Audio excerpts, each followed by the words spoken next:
Ciao a tutti e bentornati su Domotics Duino, il mio canale YouTube in cui parlo in maniera molto semplice di domotica e di OpenHub.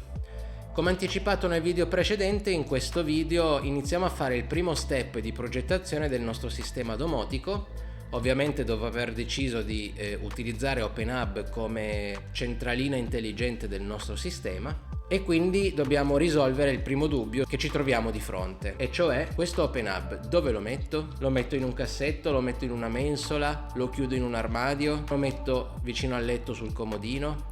Nulla di tutto questo, ovviamente, a parte gli scherzi, ripeterò l'ovvio, però abbiamo detto che OpenHub è un software tipo Word, Excel o altri software che conosciamo, e quindi ha bisogno di un dispositivo con un sistema operativo su cui essere installato.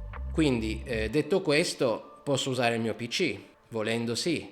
Posso usare un vecchio PC che ho in disuso e che magari posso ripristinare per utilizzarlo, volendo sì. Ho sentito dire che OpenHub vuole Linux. Io ho tutti i PC Windows, posso utilizzarlo lo stesso? Spoiler, sì, perché Linux è uno degli N sistemi operativi supportati da OpenHub. Comunque, facciamo un po' di ordine. Adesso probabilmente l'80% anche di più di chi sta guardando questo video sentirà delle ovvietà, però magari c'è una piccola parte che poi è principalmente il target a cui è dedicato questa tipologia di video, che magari non conosce l'informatica, non conosce le reti, non conosce i sistemi, e quindi si trova un po' spaesato nel momento in cui decide di voler provare a progettarsi un sistema domotico. Quindi diciamo che questa tipologia di video è dedicata principalmente a loro, anche perché molte volte dirò delle cose abbastanza banali o scontate. Va bene, torniamo al nostro ordine e schematizziamo.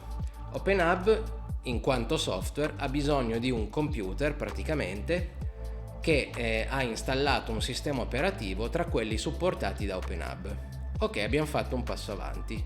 Dobbiamo scegliere un computer e dobbiamo decidere un sistema operativo. È buona prassi, quando si installa un software, andare a vedere quali sono i requisiti hardware e software del software stesso. Questo ci aiuta soprattutto nella scelta del sistema su cui andrà poi a girare questo software. Requisiti hardware vuol dire che tipo di computer devo comprare o che tipo di computer devo avere a casa per far girare OpenHub. Requisiti software principalmente sono il sistema operativo. Quindi, primo step operativo, andiamo sul sito di OpenHub e cerchiamo di capire quali sono questi requisiti, sia hardware che software. Quindi cercheremo di individuare le caratteristiche del PC sul quale dovremmo andare a installare OpenHub, e dovremmo decidere poi uno dei sistemi operativi che OpenHub supporta. Eccoci passati alla schermata PC e ho aperto il sito di OpenHub, che è www.openhub.org. Questa è la home page. Quindi, per andare a vedere i prerequisiti hardware e software, iniziamo ad andare a vedere la pagina di download, che è da dove si decide che tipologia di pacchetto vogliamo scaricare per poi installarlo sul nostro sistema finale. Ok, nella pagina di download abbiamo un po' di scelte che dobbiamo effettuare in base appunto al nostro sistema finale. Quindi abbiamo la scelta un misto, diciamo, tra hardware e software. Perché Raspberry Pi è praticamente la selezione di un hardware. Raspberry Pi è un mini PC, che poi diciamo è il consigliato per OpenHub, ma magari ne parliamo dopo. Comunque fondamentalmente è un mini PC dove normalmente si installa Linux, quindi comunque lui ha una sua installazione dedicata, dopo magari andiamo a vederla nel dettaglio, perché ha un sistema operativo Linux dedicato proprio a OpenHub da installare sul Raspberry. La particolarità del Raspberry Pi è che ha un processore non Intel come mini PC, quindi ha un processore non Intel ma ha un processore ARM. Quindi ha bisogno di pacchetti di installazione dedicati al processore ARM. Poi abbiamo Linux, quindi qui siamo passati a un discorso prettamente più software, perché praticamente mi viene detto che io posso installare OpenHub su praticamente tutte le distribuzioni Linux presenti, diciamo almeno le più famose, che, per chi non le conoscesse, si dividono in due grandi categorie a livello di pacchetti di installazione, che sono le derivate da Debian, che hanno i pacchetti di installazione e il gestore dei pacchetti apt, e poi le derivate da Red Hat Fedora, che hanno i pacchetti RPM. Quindi noi qua decideremo in base al sistema operativo che abbiamo deciso di installare, eccetera. Poi abbiamo Windows, quindi vedete che si può installare anche su Windows OpenHub. Su Windows non abbiamo grandi scelte, abbiamo solo Windows. Mac OS, quindi anche sul Mac posso installare OpenHub, io non l'ho mai fatto, quindi, e non lo farò anche perché non ho un Mac. E poi abbiamo un'opzione un po' particolare, che è un po' forse per utenti un pochino più avanzati, perché è il Docker. Il Docker è fondamentalmente un sistema di virtualizzazione a livello di processo. Adesso non entrerei nel dettaglio di che cos'è effettivamente Docker, ma poi quando magari parliamo dell'installazione di OpenHub su Docker vi spiego quali potrebbero essere i vantaggi e svantaggi e il perché conviene sceglierla o il perché conviene non sceglierla. Io ad esempio a livello personale non ho installato con Docker OpenHub, ma ho installato tutti i servizi annessi ad OpenHub, tipo il broker MQTT, InfluxDB, Grafana, eccetera eccetera. Comunque ne approfondiremo poi in un video dedicato. Quindi diciamo che qua abbiamo un mix tra hardware e software. Non ci viene detto principalmente che tipo di computer noi dobbiamo avere, ma a parte il discorso del Raspberry Pi, che è un mini computer, quindi è già una scelta a livello di hardware, Linux, Windows, vabbè anche Mac OS non c'è molta scelta a livello di hardware perché i Mac sono un po' più chiusi, quindi Linux, Windows e soprattutto Docker sono in teoria orizzontali rispetto alla scelta dell'hardware. Possono essere installati su un PC, su un server, eccetera eccetera. Andiamo a vedere sulla documentazione se c'è qualcosa di dedicato ai requisiti hardware, cioè quanta RAM devo avere per far girare OpenHub, che processori devo avere, quanto spazio disco devo avere a disposizione. Allora, anticipo che non c'è proprio una guida precisa, però vengono dati dei suggerimenti. Adesso cerco dove l'avevo letto. Ok, vedete che qua ci viene detto che possiamo installare OpenHub su un PC desktop, quindi il nostro PC di lavoro per dire, principalmente per dei motivi di valutazione. Quindi uno dice: io voglio prima vedere come si comporta OpenHub, voglio vedere cosa mi permette di fare prima di decidere di usarlo, e quindi mi attrezzo poi di conseguenza, ma non voglio comprare già adesso per dire un PC da dedicare ad OpenHub quando poi mi rendo conto che OpenHub non lo voglio usare. Quindi in quel caso effettivamente è comodo, prendo, lo installo sul mio PC Windows, viene anche facile da fare, lo provo e poi decido il sistema finale. Infatti poi ci dice che il sistema raccomandato per, diciamo, la long run, quindi l'utilizzo poi finale, che poi dovrebbe essere un sistema che sta acceso 24 ore su 24, quindi va dedicato un sistema a sé, quindi loro consigliano di assegnare un sistema dedicato solo ad OpenHub e a tutto il suo universo, chiamiamolo così. Poi, se non si hanno delle preferenze particolari, il consigliato è il Raspberry. In questo momento viene consigliato il Raspberry Pi 4, adesso vabbè è uscito anche il 5, con almeno 2 GB di RAM e 16 GB di spazio disco sull'SD card, perché il Raspberry Pi non ha un hard disk interno ma lavora con delle SD card, oppure con degli hard disk però collegati all'USB. E poi ci viene detto anche di installare OpenAbian. OpenAbian è quella cosa che vi dicevo prima, cioè il sistema operativo dedicato ad OpenHub basato su Linux da installare sul Raspberry. Ci viene detto che anche il Raspberry 2 e il 3 possono andare bene, però allora, per esperienza personale io ho usato sia il 2 che il 3 con OpenHub. Il 2 con le ultime versioni di OpenHub secondo me fatica un po', perché comunque è un software Java OpenHub e quindi non è proprio dei più leggeri. Quindi secondo me, a parte che il 2 e il 3 probabilmente non si trovano neanche più come Raspberry, però il Raspberry 4 è l'ideale. Adesso ripeto, c'è anche il Raspberry 5, ma secondo me magari si trova il Raspberry 4 a prezzi un pochino più abbordabili rispetto a qualche mese fa che erano veramente schizzati tanto in alto. e quello che posso consigliare anch'io è avere almeno 4 giga, soprattutto se non si usa solo OpenHub ma si usano anche i servizi annessi, e ad esempio se si usa InfluxDB come motore di persistenza, poi vedremo cosa vuol dire, che cos'è e come si installa. Alla fine InfluxDB è abbastanza richiedente di risorse, quindi avere almeno 4 giga permette di avere un sistema abbastanza fluido. Andiamo ancora a vedere nell'installation overview.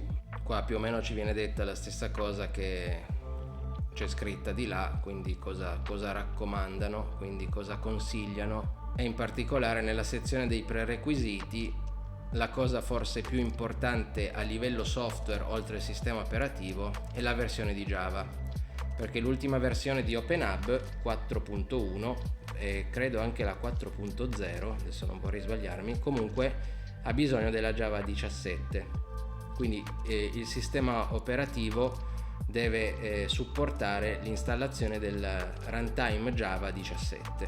I più moderni sistemi operativi lo fanno tutti, però appunto è un prerequisito software oltre il sistema operativo. Ricordati che tutti i video di questa serie li puoi trovare sul mio canale YouTube nella playlist OpenHub in pillole. Quindi se non sei ancora iscritto al canale ti invito a iscriverti se ti piace questa tipologia di contenuti. Lasciamo la visuale PC, torniamo in diretta qua dalla tavernetta. Niente, abbiamo visto che non ci sono grandissimi prerequisiti hardware da soddisfare. Sistemi operativi ne abbiamo a sufficienza tra cui scegliere. Abbiamo delle cose consigliate dagli sviluppatori di OpenHub che possiamo decidere di seguire o meno. Ovviamente se non abbiamo particolari controindicazioni è meglio seguirle, quindi possiamo adesso fare delle considerazioni personali su dove effettivamente installare questo benedetto OpenHub. Consideriamo in prima battuta che se lo vogliamo veramente utilizzare come centralina intelligente del nostro sistema di home automation, il nostro dispositivo, il nostro computer dovrà rimanere acceso 24 ore su 24, 7 giorni su 7, possibilmente senza interruzioni di servizio, perché se poi sarà lui che gestirà i nostri dispositivi fisici e per qualche motivo qualcuno lo spegne o crasha e non si riaccende da solo, quindi è offline per qualche motivo, io non posso magari più accendere le luci, che tra l'altro questa è una cosa che non dovrebbe neanche mai succedere su un sistema di home automation, nel senso che i dispositivi fisici, gli attuatori fisici devono comunque continuare a funzionare anche se la centralina software è offline per qualche motivo. Però ci possono essere delle situazioni in cui questa cosa non si può fare e quindi avere il sistema spento fa sì che io certe cose non le posso più effettivamente fare. Quindi, considerando il fatto che deve girare 24 su 24, 7 su 7, non voglio che sia un qualcosa che mi consumi tanta di quella corrente che poi vado a pagare delle bollette stratosferiche e mi chiedo ma chi me lo fa fare? Per accendere 2 luci in remoto vado a pagare un casino di soldi. Quindi è importante che il dispositivo su cui lo si installa sia un dispositivo a basso consumo. Perché è consigliato il Raspberry? Perché il Raspberry è un mini computer ed è abbastanza a consumo energetico ridotto e quindi mi permette di poterlo tenere acceso ore e ore, quindi praticamente sempre acceso senza preoccuparmi troppo della corrente che consuma. Differente sarebbe se avessi un server o un PC tipo un desktop ad esempio. Sono computer che comunque consumano molto di più e quindi non sono ottimizzati per tenerli accesi costantemente. Tra l'altro una cosa che mi sono dimenticato di dire è che un altro sistema su cui si può installare OpenHub, adesso non è indicato espressamente nella documentazione di OpenHub, ma perché diciamo che rientra nella categoria Docker che abbiamo visto, che poi approfondiremo. Comunque un altro punto dispositivo su cui si può installare è il cosiddetto NAS, che magari qualcuno a casa ha perché ha bisogno di spazio disco per salvarsi le foto in locale e quindi si è comprato un NAS. Il NAS non è nient'altro che un apparecchio che contiene degli hard disk, è raggiungibile in rete, sempre acceso, normalmente sono nati proprio per essere sempre accesi. Anche gli hard disk che si mettono dentro sono hard disk particolari che hanno la caratteristica di poter funzionare sempre alimentati, e quindi dicevo anche sul NAS si può installare OpenHub. Io non ho un'esperienza diretta anche su questo e non so se poi è limitato a livello di che cosa si può fare e cosa non si può fare, però comunque è un'altra scelta che so che molti hanno fatto, da tenere in considerazione come un'ulteriore opzione per l'installazione. Ok, torniamo ai nostri consigli. Quindi il consiglio principale è quello di avere un dispositivo che consuma poca corrente, proprio perché deve stare acceso perennemente. Sicuramente deve essere un dispositivo di rete, perché sennò non ha senso il concetto di un home automation system se la centralina non può comunicare via rete, perché sarebbe poi isolata. L'ideale sarebbe un dispositivo collegabile con la rete fisica, col cavo di rete. Questo per evitare di utilizzare il wifi, che non è propriamente un collegamento affidabile, e sicuramente una scheda wifi accesa sul dispositivo consuma sempre più corrente.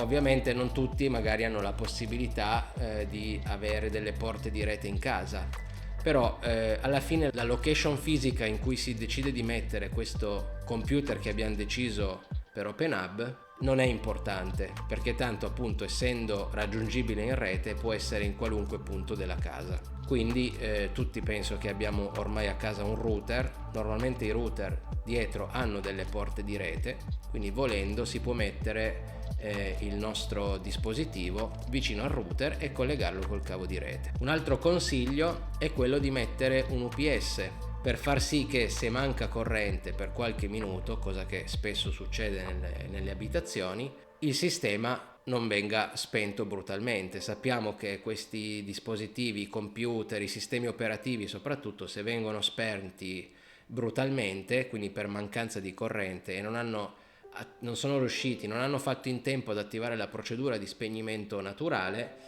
rischiano di danneggiarsi fisicamente o danneggiare principalmente il disco. Ad esempio il Raspberry, che utilizza l'SD card come disco principale del suo sistema, ci sono dei workaround che permettono di utilizzare dei dischi SSD esterni, però nativamente il Raspberry parte con un SD. L'SD è molto sensibile agli sbalzi di tensione, quindi c'è il rischio che se 1, 2, 3 volte il Raspberry muore per mancanza di corrente, l'SD si bruci, si danneggi, perdendo tutto quello che c'è sopra. Quindi un UPS, che è un dispositivo che costa relativamente poco, mi permette di ovviare a questo problema. Ovviamente se manca corrente per un'ora probabilmente l'UPS non è sufficiente, a meno di non comprare un UPS gigantesco, ma gli UPS, quelli classici domestici, comunque una mezz'oretta, se li attacchi solo per dire il Raspberry, lo tengono su, perché appunto il Raspberry consuma poca corrente. Comunque avere la possibilità di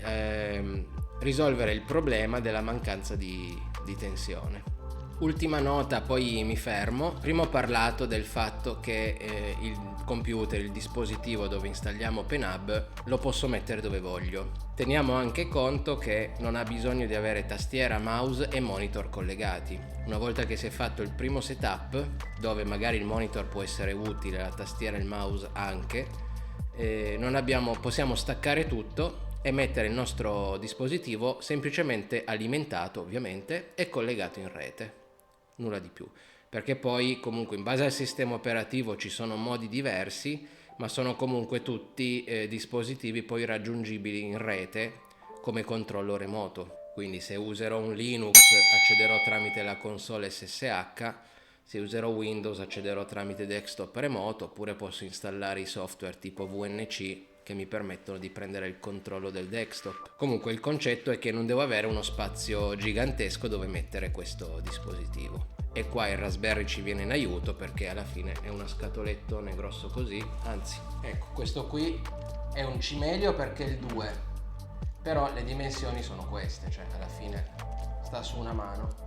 Direi che per oggi è più che sufficiente, mi fermerei qua, anche perché probabilmente è venuto su un video un pochino lungo. Ero partito con l'idea di fare video brevi, ma cose da dire ce ne sono sempre tantissime e quindi niente, i video diventano un pochino più lunghi del previsto. però spero che comunque siano tutte nozioni e informazioni utili per chi vuole iniziare questo bel percorso. Vi chiedo, se volete, di lasciarmi dei commenti dicendomi voi che tipo di dispositivo di computer avete usato per OpenHub, come vi siete trovati, che consigli volete dare anche voi, perché probabilmente c'è chi ha anche più esperienza di me. In questo modo ci aiutiamo a vicenda.